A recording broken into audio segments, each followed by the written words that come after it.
Hello, I'm Bob Westrope. I believe these things to be true. 1. We live in an age of abundance, where for the first time we have the means to eradicate human suffering, want, and need. 2. Our world is in unprecedented danger.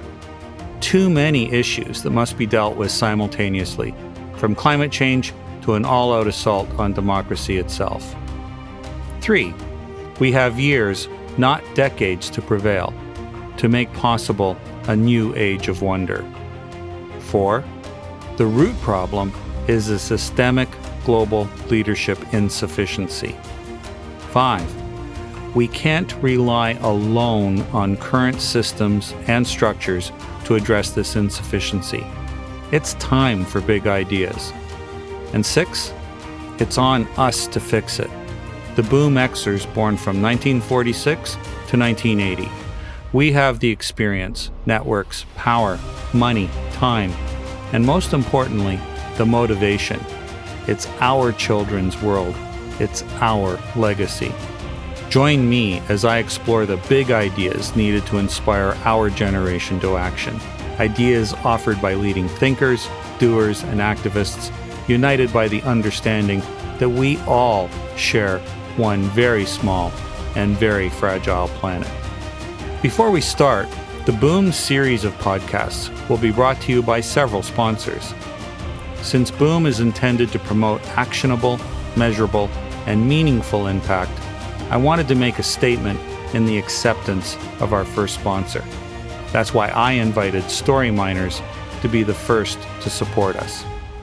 Looking at the 10 years we have to fix the world, each of us will undoubtedly face situations where success will depend on painting a super clear picture of the future. The possibilities each of us sees and the means to get there have to make it clearly into the hearts and minds of our friends, fellow citizens, employees, partners, and customers. If we can't make the future clear and compelling, how can we expect others to join us to achieve it? Practically every leader faces the challenge of reshaping their organizations to meet whatever tomorrow brings. They must experiment while leading at the same time. It's not easy. Storyminers understands that strategy is best expressed as the story of who you are and where you want to be next. The easier that story is to understand, the more people can see themselves in it. That means faster and longer-lasting adoption. Storyminers are masters at this, with over 1,000 assignments, over 20 years, in 24 countries as evidence. To learn more about Storyminers, see the link at the bottom of this podcast. Let's get started. When I was 8 or 9 years old, I knew what I wanted to be. For want of a better term, I was to be an archaeoanthropologist, mainly because at 8 or 9 I wasn't sure what the difference was between the two. Years before Lawrence Kasdan conceived of Indiana Jones, in my pre-adolescent mind, I saw being an archaeoanthropologist as my pathway to swashbuckling adventure, fame, and fortune. At the very least, I saw it as my ticket out of my too-small hometown. I lived for our end-of-year school trips to the Royal Ontario Museum, Pioneer Village, or the Ontario Science Centre. I loved the mustiness that I always associated with such places, and loved, too, that they could be simultaneously time portals, storytellers, and windows onto the world. But curiously, I never imagined them as places that really, truly mattered. Indeed, by the time I was in my late teens, I had moved on in my aspirations, deciding that Prime Minister was likely to be a better job for me. Certainly, it was a job that mattered. Ultimately wrong on so many accounts, I was especially wrong about my dismissal of the power and relevance of museums. According to UNESCO, the number of museums around the world has grown from 22,000 in 1975 to just under 100,000 today. And according to the American Alliance of Museums, citing pre-COVID 2018 data, museums in the United States contributed over $50 billion in revenue, generating $5 in tax revenue for every $1 they received in government funding. They also directly employed over 700,000 people and indirectly an almost identical number. Most astoundingly, though, in the United States at least, more people visited an art museum, science center, historic house, zoo, or aquarium than attended a professional sporting event. In 2019, The Economist noted that just the leading art museums of the world saw 230 million visitors that year. Leading thought leader in the museum space, Gail Lord, president and co-founder of Lord Cultural Resources, writes that, quote, "In the not-too-distant past, museums and the arts were agents of hard power.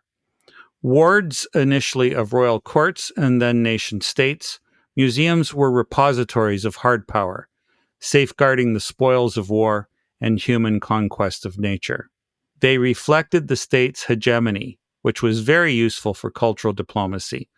Cultural diplomacy boasts, whereas soft power persuades." As the franchises of all institutions have been challenged so fundamentally by glaring social justice and income inequities, and the reality that climate change and therefore climate action is a reality too, so too has the future of museums come into sharp question, especially in a post-COVID world. What role to play in a world of Rodney King, critical race theory, residential schools, anti-vaxxers, and QAnon? Well, Lord has an answer for that. That is that what is required is the exercise of soft power and the nurturing of the art of persuasion in a socially fractured world. And the institution to facilitate that is the museum. Lord writes, quote, "In this era of power diffusion, museum buildings are more than landmarks. They are also the cornerstones in successful placemaking. Placemaking refers to the interactions between people and place in the creation of social capital, that is, the capacity of people working together to solve problems. Museums present beautiful, accessible, and meaningful spaces in which communities and individuals can meet, exchange ideas, and solve problems. Platforms for soft power," unquote. But how do we assure that museums leverage the power they have? Their legacies, their assets, their expertise, the unique permission that most in our society still afford them as trusted arbiters, to assume the role of transformers of society, and to do that in the very near future while we still have viable democracies and a pathway to a new age of wonder. A person who has given this a great deal of thought is also a thought-provocateur in the museum space, and she has graciously agreed to share her big idea to effect the needed change. Joining me today is Judith Koke, Deputy Director of the Portland, Oregon-based Institute for Learning Innovation. Prior to joining ILI, she was Chief of Public Programming and Learning at the Art Gallery of Ontario, and before that, the Director, Education and Public Programs at the Nelson Atkins Museum of Art in Kansas City, Missouri.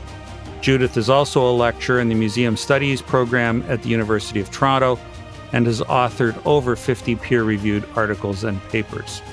She holds a master's degree in Museum Studies from the University of Toronto and an honors Bachelor of Science, also from the University of Toronto. So, Judith, what is your big idea? My big idea is that arts and cultural organizations like museums need to redefine their purpose towards social responsibility or risk becoming closets. Sounds intriguing.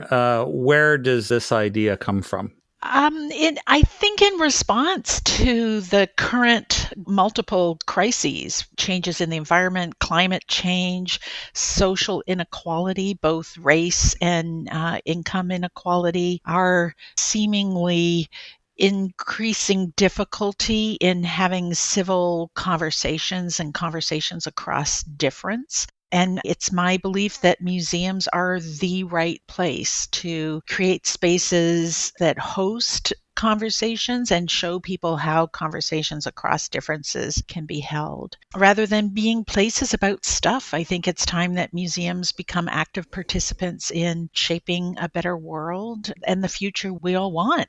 Your background clearly brings you to this conclusion. Connect the dots for us. Talk a little bit about where you come from and how that leads you to this conclusion. I've been involved in museum work for the last 3 decades. I've worked in art museums and natural history museums across the spectrum. And when I say museums, I'm including zoos and national parks and heritage sites, aquaria. So when I use the word museum, it's a broad group of cultural organizations. These organizations originally started around collecting and saving objects, living collections in zoos, but objects and mementos of our heritage, and shaping stories around those things. And while objects and tangible things are still important, I think the focus of museums needs to shift away from being about things to being about the stories that objects and artifacts, mementos of the past, mementos of the present, of the stories that they hold and the stories that they tell and how we use them to tell stories. During the time that I have worked in museums, which has been across the last 3 decades, and it's been all different kinds of museums, history museums, and science museums, art museums. The main conversation we've been having in museums is who gets to tell the story, how is the story told, who shapes the narrative. And whenever you design an exhibition or a program, you decide what to keep in the story and what ends up on the metaphorical cutting room floor.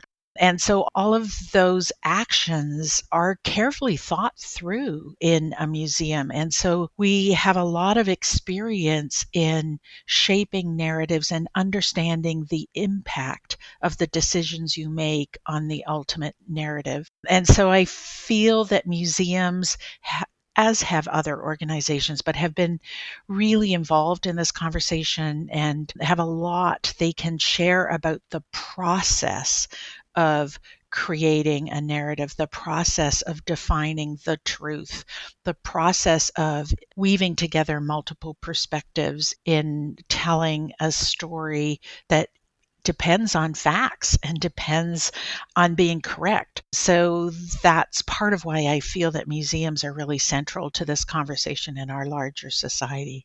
Well, which, as you say, is a challenging process, but an opportunity nonetheless. It strikes me that nations, tribes, societies all create mythologies. And in some respects, I guess museums have been the keepers of those mythologies or warehouses. And the question is now, how do they take a more active role in the shaping of dual, I guess, mythologies or elements within society? They've been the keepers, they've been the shapers, and they've been the promoters of those narratives. You're absolutely right. And with the work and reflection we've had to do internally, we've had to really think through our understanding of what is a truth, what is a fact, what is a perspective, what is an opinion, and how do multiple narratives come together to form a single story, which is never neutral. Museums have had to realize that they actually aren't neutral spaces, but that every decision you make has consequences. And so moving away perhaps from the content and focusing more on the process of how do we identify a truth? What do we know as a fact, and how do we integrate perspectives? We can think about the Second World War. The vast majority of people agree, except for some real outliers, that the Second World War happened. we have a limited range of dates that we can say it happened within. We also know that we can tell that story of the Second World War from the perspective of a soldier from England, of a Jewish person from Poland, of a person from the Romani nation, from a housewife in France. There are multiple narratives that together weave together the true story, and those may actually contradict each other on occasion, but it doesn't make them untrue. So where then does the difference in perspective stray into untruth or actually support a truth and come together to understand a shared understanding of the Second World War? How do we make meaning together about what the Second World War was, what it means, how it impacts us today? And so the shift away from information, the Second World War happened between these dates and was triggered by this event. The story's less straightforward or simple, or univocal, perhaps. It's than we used to give it. We no longer believe in a single textbook, or at least textbooks from when you and I were in school, the single voice of the authority, but rather realize that it takes all of those voices to really describe a truth. And because museums have had to become comfortable with that to lesser or greater degrees, and have that ability, being transparent about that work that they do in delivering stories, exhibitions, programs in their spaces, has to me become more important than the story itself. Mm-hmm. Now, it strikes me that there's a transformation of the concept of learning happening in society, sort of consistent with what you're saying, and that in a sense we're preparing citizens, obviously in our school system, but I'm intrigued with the concept of free choice learning and the work you've been doing there.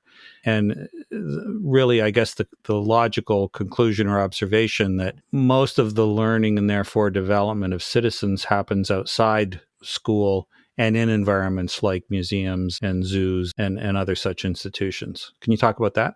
Free choice learning is how we talk about the learning that happens when people are internally motivated. So our school system comes out of an industrial age where we felt it was important that a society have a shared body of knowledge, so that when you went to a factory or a place of employment, that people understood what you probably knew and how to build on that learning in order to create reliable workers. With the huge leap in how we understand the world in science, in all of the various disciplines, it's much more difficult for one person to wrap their head around general information. That, coupled with the ubiquitous access to information through smartphones, through the internet, people can look anything up.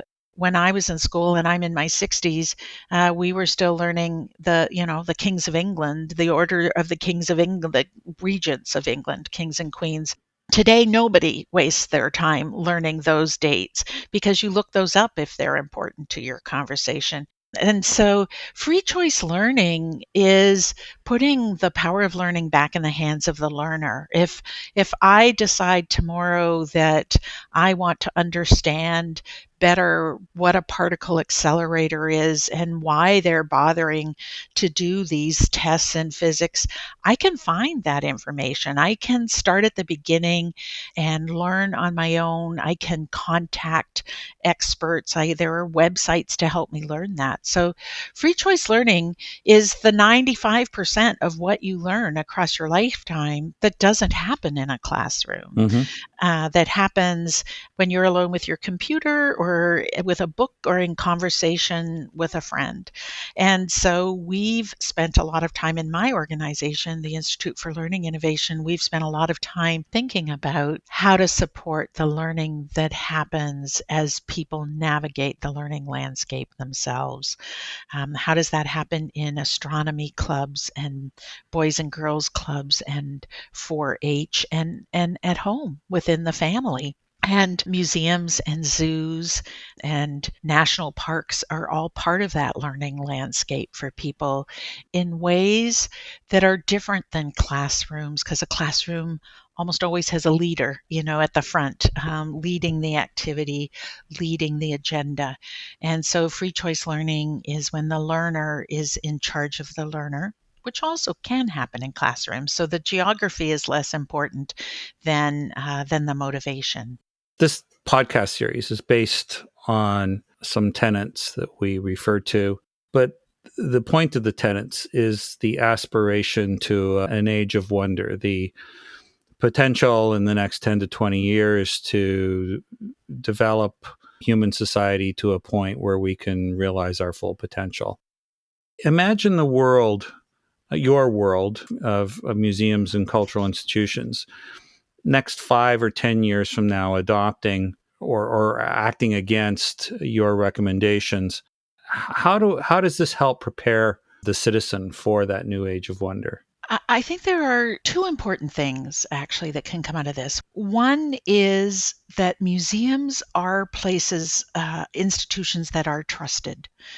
So when you do surveys of trusted organizations, museums broadly defined rank very high in people's minds as places that are trusted. And an example of how that can play out is there was a time in Brooklyn, New York, in the early 90s when there was tremendous tension between the Hasidic community and the African American community that erupted into violence between the two communities. And it was the Brooklyn Children's Museum that stepped into the middle of that fray and said, you know what, we need to have a conversation about what's happening here. I mean, essentially, we want the same things. We want a space for our communities to be healthy and to thrive. And we want the members of our community to be safe and to have opportunity. And because the Brooklyn Children's Museum was a place that was trusted by both communities, they could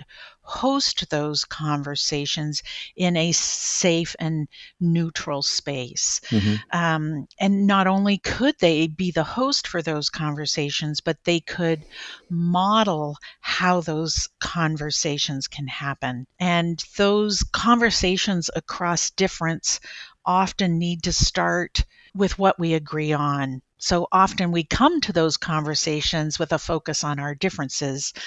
And in order to have a conversation across difference, we need to start with what is it that we agree on. So in a difficult conversation that might be politically very fraught, say childhood poverty, we can agree that what childhood poverty is, and we can agree that the impacts on long-term health and long-term education and long-term opportunity for success are compromised.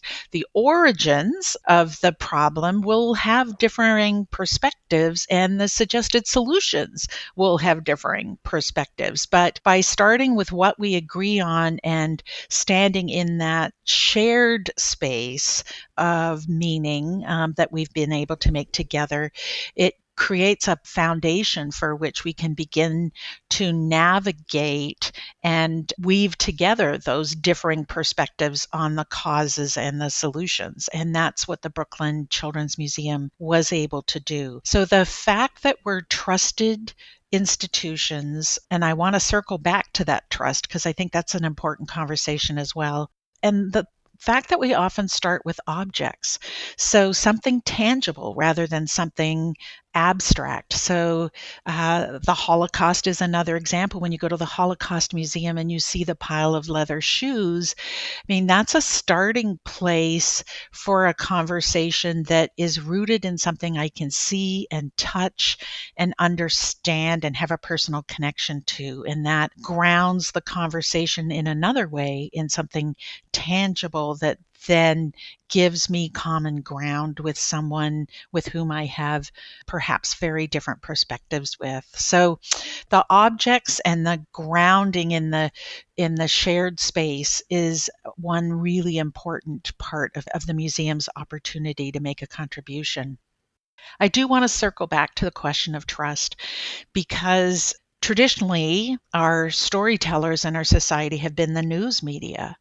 And over the past 25 years, the trust in our news media has pretty much dissolved. People see the news media as very polarized, and I think museums coming in behind the news media and losing that trust have to really pay attention to that. How do we open space for conversations across difference without losing that trust? How do we do it in a very transparent way? And I believe that the way we do that is to focus less on the content and more on the process of how narratives are shaped, and engage people in that process and keep the focus on the process as much as on the narrative and the content of the story.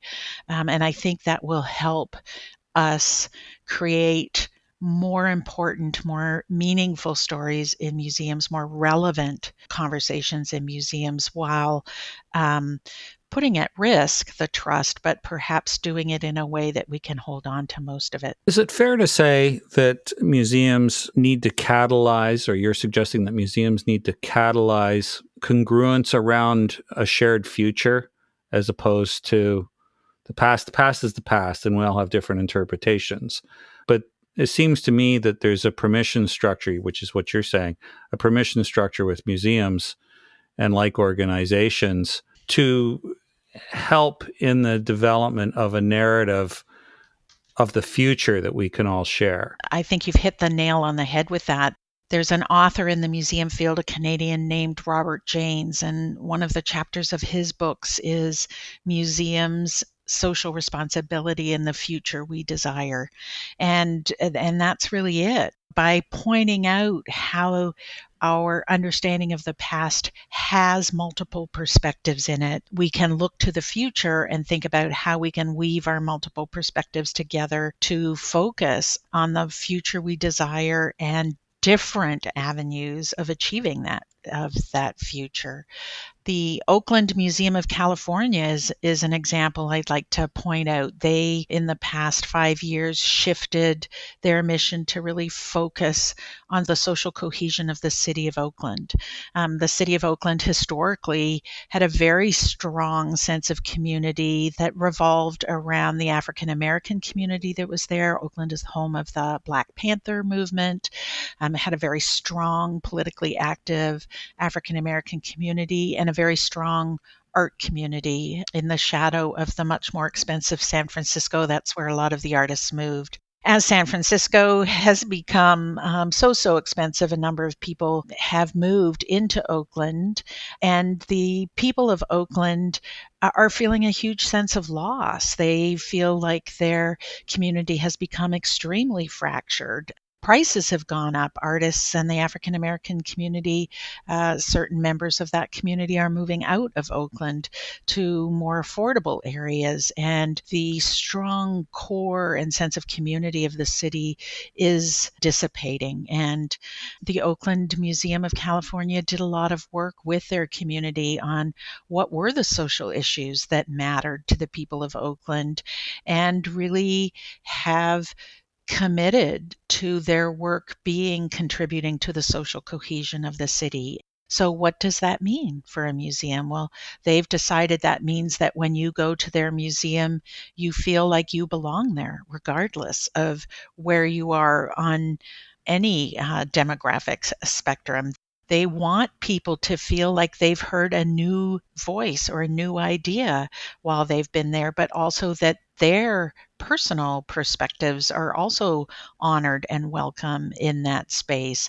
They are working hard to show how multiple perspectives actually help us arrive at at better solutions. There's a lot of research that decisions made with multiple voices are more stable long term and provide greater benefit. So they're working really hard in this space to, yes, continue to collect objects that are important and relevant to the history of California, and they are a history and art and a natural science museum, so they collect across those spectrums. But the work they do with those objects has changed very dramatically in the last decade.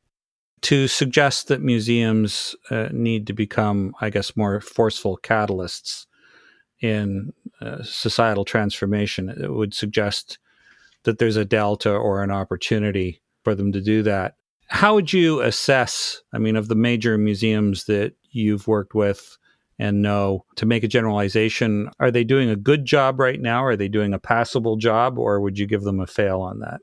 That's very unique to each museum, but across the field, I have to give them a fail. Museums are on a project basis doing this work. So they will do an exhibition on a topic that addresses these issues, or they will host a program.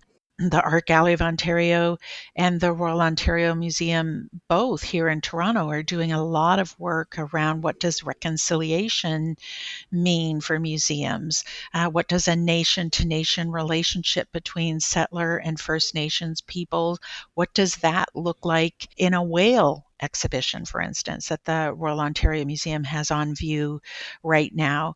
So on a project basis, museums are moving into this space pretty actively. But from a core commitment as their work in our society, they are way behind where they need to be, in my opinion, and that's why I need to give them a failing grade. So in a polarized world where ignorance seems to be winning the day, we are hearing that museums are uniquely positioned to be able to contribute to a shared sense of the future. So it would strike me that that's not a nice to have, that's a must have. That's a must-have, in my opinion, and in other people's opinions. There are a lot of museum scholars, John Falk in the United States, Graham Black in England, Sarah Bergenti in Portugal, who believe that the work of museums is in the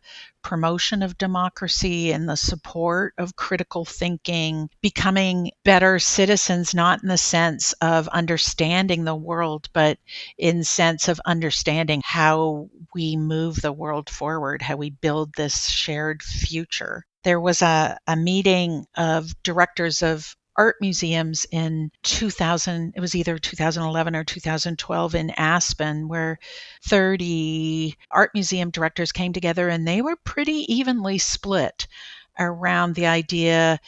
They had to vote on whether art museums would be around in 75 or 100 years or not. And the group was very evenly split. So the museum world really sees this obsolescence on the horizon, and they know they need to do something different. But the stress, the risk involved in taking a side and taking a position for organizations that have until the last 20 years seen themselves as neutral, which is a fallacy entirely, but they've seen themselves as neutral in a very political space, and this is a really significant change to their identity and their way of doing work. Well, this is a good segue then to the challenge that you've prepared. And so what is your challenge? My challenge is to museum leadership. So a lot of people might not know that the people that really guide the strategic direction of a museum is its board of directors, for the most part. Mm-hmm. So to museum leadership, so the C-suite, the directors, the board of directors, I challenge this group of museum leadership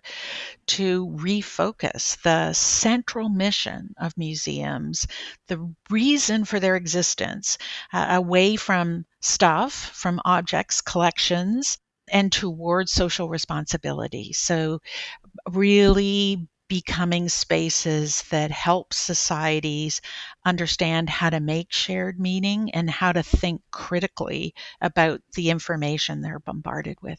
I think you've done a good job of describing the cohort, but can you talk a little bit more about the executive or decision maker that if we were to be able to create a group of 10,000 people that adopt your mission and say, yes, I want to go after these people, talk a little bit more about who these people are. The boards of directors are volunteers in museums.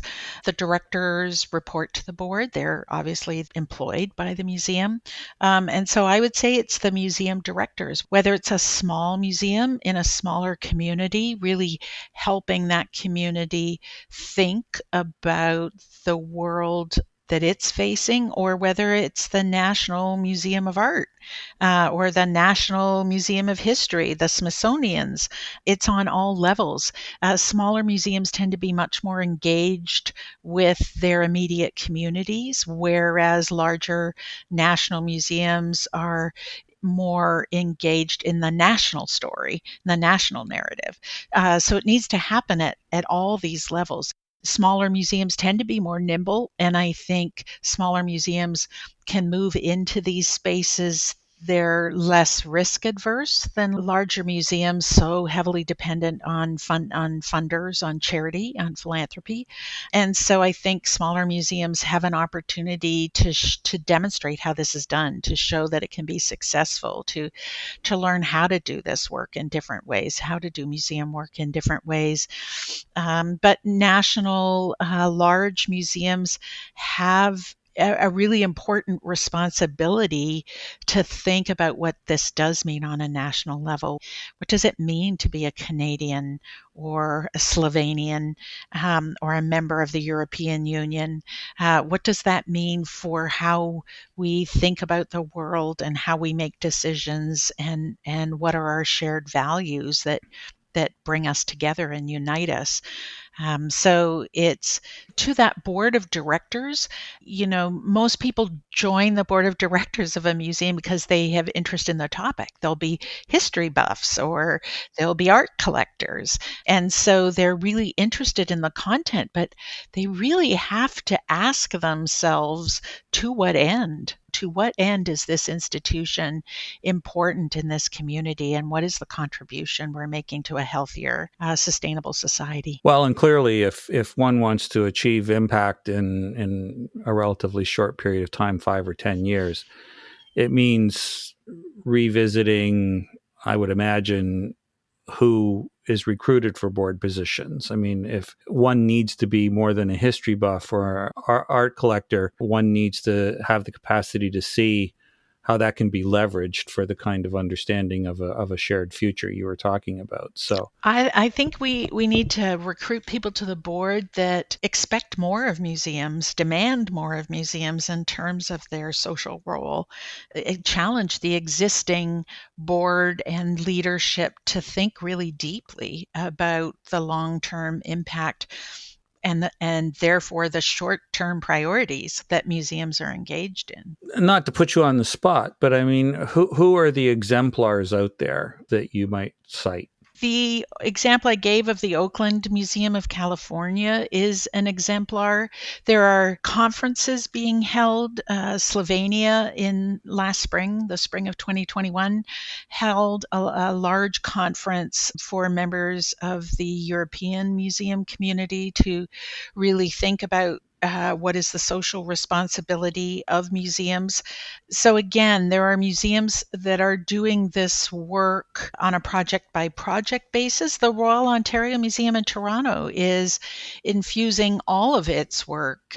I mentioned the example of the whales exhibition that decided to present not just a scientific view of whales, but the First Nations view of whales. If we're talking about whales in Canada and we're honoring reconciliation in a nation-to-nation position, then the story isn't just the scientific point of view. It's a combined point of view. So it's still awkward. people who go through the exhibition find the two strands of the story sometimes awkwardly put together, but we're adolescents in this work. This is that we're not as accomplished at this as the work we've been doing for 100 years, and so we're still learning how to do it well. What are the obvious inhibitors to this? Is it within the system itself? Is it external? Is it funding? There are three major inhibitors. One is that the people in leadership roles in museums have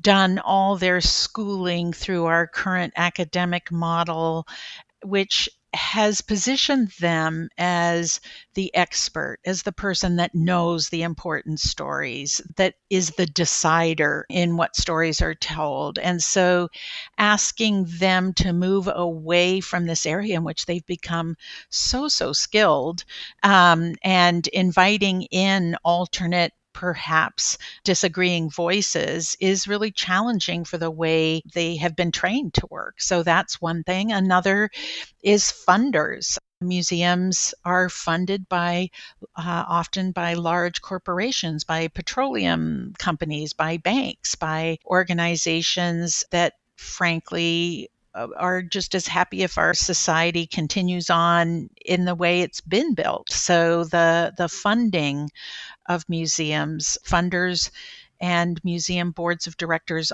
often think that museums shouldn't take a stance, that they need to be neutral spaces, and are only slowly coming to understand that neutrality is in fact rather a sham. And then finally, there's the audience and what audiences expect. We've trained audiences over the last 150 years what a museum is and what a museum does. And for us to suddenly shift to new ways of working and new ways of telling stories means we have to bring that audience along with us. Otherwise, we're just talking to ourselves, which, doesn't move anything forward. So it would be all three of those. It's interesting when you think about it. I mean, the Boom Exers no doubt constitute virtually all of the C-suite of museums and cultural institutions, the funders, the boards of directors. It strikes me that the challenge is to assure that the next generation that is incubated and supported and being brought into the sector needs to be really quite in a revolutionary sense different. Whereas the tendency has always been to build an organization that looks pretty much like it's always been. What I'm hearing, especially in this sector, is the onus on the Boom Exer generation is to do what it can to assure that the next generation has really, really redefined the nature of that sector. And I think that's part of the pressure that's going to help us make a difference in our field. Younger generations than the Boom X generation are used to multiple perspectives in their news, and they're used to seeing the commentary of the non-expert in response to, the expert that's been invited onto the news show or onto Google. They are used to seeing non-experts respond. They're used to sifting and sorting through all those responses, and they don't find that overwhelming or a waste of time the way those of us perhaps who are more comfortable with a single news outlet and tend to get all our news in one space from one place, they're much more comfortable with the idea of multiple perspectives and sorting through a lot of different ideas to construct one's own understanding of the world. And so supporting people in acquiring the skills to do that well will only support the natural inclination of our society in this moment, and I think will strengthen our ability to do that properly. Now, you teach a first-year course at University of Toronto. Is that right? Yes, I teach in the Museum Studies program at the University of Toronto. I teach different courses in different years, but usually around the idea of how do we invite community voices into the museum, where we might be the expert On the topic of whales, the audience is actually expert on what they find interesting and what they want to know and how they want to learn it. And so engaging audiences in shaping what the experience is going to be, what parts of the story are most interesting, given all of the various topics that experts can choose to focus on, not abdicating our responsibility as museum professionals and experts, but integrating visitor voices into that decision making is a really important way, in my opinion, that museums can stay relevant and make more important contributions to their communities. Are you encouraged by the cohorts you see coming through your classes? If keep thinking in the context of the redefining of museums? Absolutely, that tendency to want diverse opinions in any decision is much greater in my experience in the students I'm working with, the graduate students that I work with. The observation when diversity is lacking at the table, the desire to know what other people think before making a decision, the increased awareness of how a narrative thread might be received by other people is so much greater in this incoming cohort that if I didn't feel such a strong sense of urgency, I could just sit back knowing that we're going to change in the long term anyhow. I have complete confidence in future generations of museum professionals, but I am afraid as they come into the field, it'll be a while till they're in positions of power and influence, and it needs to happen more quickly. We don't have the time to wait for them to move into decision-making positions. So maybe the greatest contribution Boom Exers can make is to get out of the way. And or certainly facilitate a faster transfer. To bring those voices to the table. Yeah, To bring exactly. those voices to the table. What do you think the relevance of this conversation is to the generation of people that are in some respects inclined to say it's not my problem? Museums are a small and perhaps insignificant part of the world that we live in unless you love them or work in them. But I hope that the Boom X generations really demand more of their public institutions in terms of transparency, in terms of asking challenging questions, and to possibly take an active role on the board of a local museum, or if you have the opportunity of a large museum, and really bring these issues. How are we making a difference in our community? How would the world be different tomorrow if this museum disappeared? And if there's no difference in people's day-to-day lives, if the museum disappears, then why are we continuing to fund these organizations? So really challenging the relevance and contribution of these types of cultural organizations and the contribution they're making to the health and well-being of our societies. Sounds like use it or lose it time for museums. It also seems pretty clear, though, that we have a unique set of competencies, unique legacy with these institutions, that it would be just tragic beyond measure if we don't leverage those. Yeah, and a unique relationship with our communities. There are very few organizations that have that relationship of trust with their community, and I think we really need to leverage that in an important way. Here are some takeaways from my talk with Judith. If it is needed at all, as a privileged white male, I was reminded of the powerful logic that the storyteller shapes the narrative, and that a univocal perspective has left far too many fellow citizens not feeling any sense of ownership or connection in that narrative. If perhaps it can be said that our societies have evolved too rapidly, whatever that might mean, it must be observed that museums have, as a whole, done little to make those citizens, as Judith noted, quote, feel like they've heard a new voice or a new idea, honored and welcomed in that space, unquote. But that is clearly changing. There is a growing sense that museums, as the catch-all descriptor for many types of institutions, are in a unique position to be catalysts of transformative change. Obviously, this requires that the museum leadership first acknowledge that that's their new job, that they are no longer stewards of artifacts, but rather, and vastly more importantly, they are stewards of democracy. That is Judith's most compelling point. All else is a consequence of that. Museums, it seems, are popular because of the powerfully unique position of trust they hold in their communities, certainly compared to the media, our schools, and the church. But it's a decent assumption that in part, it's because they have played it safe. They have not leveraged that position for fear of losing it. The fact is, they have no choice. In the midst of this historical pivot point, a time when so many existential issues must be dealt with simultaneously, it seems clear that the path they must chart lies in the promotion of multivocal truth-telling that unambiguously supports a set of tenets not unlike our own, or become, as Judith notes, nothing more than closets with old things in them.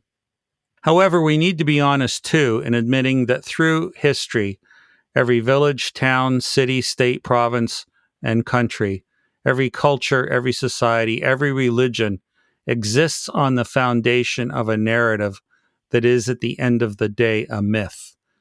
We have seen that those myths reflected a reality that not enough people ever shared, and today are outright rejected by too many.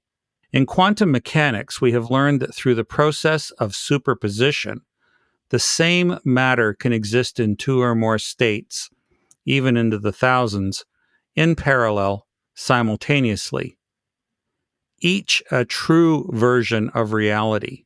Likewise, the challenge of the museum is to facilitate the development of new myths to unite and inspire citizens while continuing to inform and educate them.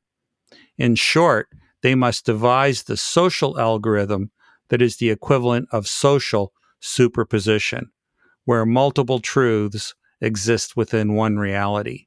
It follows then that as stewards of Democracy 2.0, and very interested parties at that, they must suss out the infinity of connections between scientific inquiry and the client citizens science exists to serve. No alternative facts, objective always, neutral never. That's a tall bill, to be sure. If you're listening to this or reading it, the likelihood is that you generally agree with my starting point of view, an anchor assumption being that the cumulative number of existential issues that humanity faces must be successfully dealt with in 10, and certainly not more than 20 years.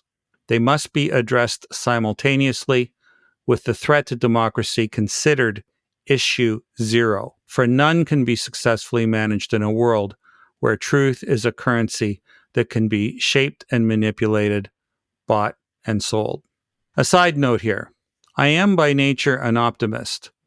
Anyone who believes in a world where the observance of something like our tenets by most or all is possible, or that real glory is found in human potential and the possibilities of a new age of wonder, has to be. But I visualize that noted bundle of existential issues as an asteroid, one large enough that it threatens to be an extinction-level event, where the best-case scenario is, if it hits, the survivors share a very Hobbesian world with the cockroaches. I used to put the odds of being hit by that metaphorical asteroid in 10 years at just 20%. Now, depending on the news of the day, I'm volatile, sometimes thinking it's more like 60%. But what if it's just 5%? Even if the greatest optimist that ever lived, wouldn't we all be committed to assure that we somehow avoid that asteroid?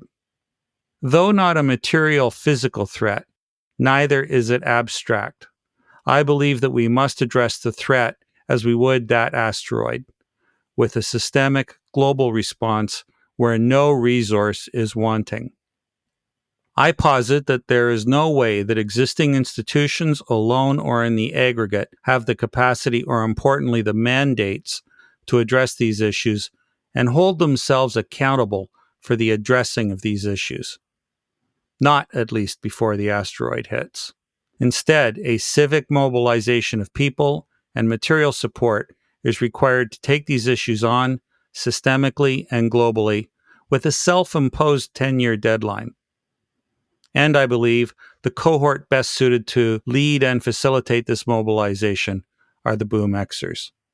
If Elon Musk can raise many, many billions of dollars to one day colonize Mars, a vision I wholeheartedly support, I have to believe that there are people with the financial resources to fund a movement to assure that our world exists first for him to be able to do that. In my first interview with Mike Wittenstein, we saw how Mike wanted to address the challenge of disinformation and fake news in a way that he understood, had expertise in, and could realistically impact. He wanted to target the leaders in the global advertising industry and challenge them to adopt and enforce a code of ethics to facilitate truth-telling in advertising and marketing. Likewise, in my second interview with Stephen Hurley, we heard how Stephen wanted to target public school principals and vice principals to be community leaders as opposed to chief administrators, integrating their institutions with the community to better prepare the future citizens we so desperately need. In both instances, clearly defined choke points were identified. Advertising agency and marketing execs on the one hand, and principals and vice principals on the other. Is it too hard to imagine well-funded and coordinated citizen-led initiatives developing 10-year roadmaps to target and transform those cohorts in a specific, measurable, attainable, relevant, and timely manner? Judith has presented us with a third challenge. We know the target audience is something like 100,000 institutions across the globe, from the smallest to the largest. She has challenged us to consider what a 10-year plan might look like to reach and transform the leadership of these institutions so that museums become themselves powerful drivers of social change, to leverage their awesome franchises to remake our societies and facilitate the redefining of democracy and capitalism along the way. The very well-funded forces supporting nationalist and populist agendas around the world are clearly executing a coordinated long-view plan. In the United States, for example, anti-pluralist efforts are actively and very successfully targeting choke point actors in the system, ensuring that locally elected positions from precinct captains to school board officials are seized and held by people they consider to be their people, quote unquote. Perhaps our plan might be to target the smaller institutions that, as Judith points out, quote, have an opportunity to demonstrate how this is done, to show that it can be successful, to learn how to do this work in different ways, how to do museum work in different ways, unquote. I don't find it impractical in the least to consider a scenario where 1,000 or 10,000 Boom Exers committed themselves to a 10-year effort to transform the sector, starting with the smallest museums first. It's only impractical if not well-funded. And there is that asteroid. So here's what I'd like you to do for now. First, click the follow button wherever and however you are accessing this podcast. See the links at the bottom of all print postings. Second, please share this podcast with as many of your friends, family, peers, and colleagues as you can, and ask them to follow us. Third, please engage in the community discussions on your preferred platform, on LinkedIn or at www.boombigideas.com, our new website. These discussions will help elevate and refine the big ideas and the challenges that have been issued. Fourth, and perhaps most importantly, imagine a world where our museums function as Judith has proposed, repositioning themselves to be the enablers and facilitators of collaborative persuasion, of the vitally important multivocal discussions we need to have at so many different levels. And imagine how you and your peers might leverage your years of experience, your time, your connections in a specific, measurable, accountable, relevant effort to reach and influence the museum boards of directors and the C-suite leadership as challenged by Judith by 2035. To, in some small way, make the world better as only you can. The stakes could not be higher. As Judith said, quote, I hope that the Boom Exer generations demands more of their public institutions in terms of transparency, in terms of asking challenging questions, and to consider taking an active role and really advancing these issues. How are we making a difference in our community? How would the world be different tomorrow? What if this museum disappeared? Let me be frank. My purpose with this podcast series is to see if we can mobilize a well-funded global civic effort that leverages the learnings of Leaders Expedition. We might call this new initiative Leaders X. If we want to redefine the role of the museum and countless equally daunting initiatives like it simultaneously, I believe nothing less will or can work. Sometime soon, I hope we will move from discussion and imagination to action, to connecting, empowering, and mobilizing our uniquely positioned and powerful Boom Exer community to transform the world we have made. Until then, please reflect, engage, and spread the word. We broke it. Let's fix it.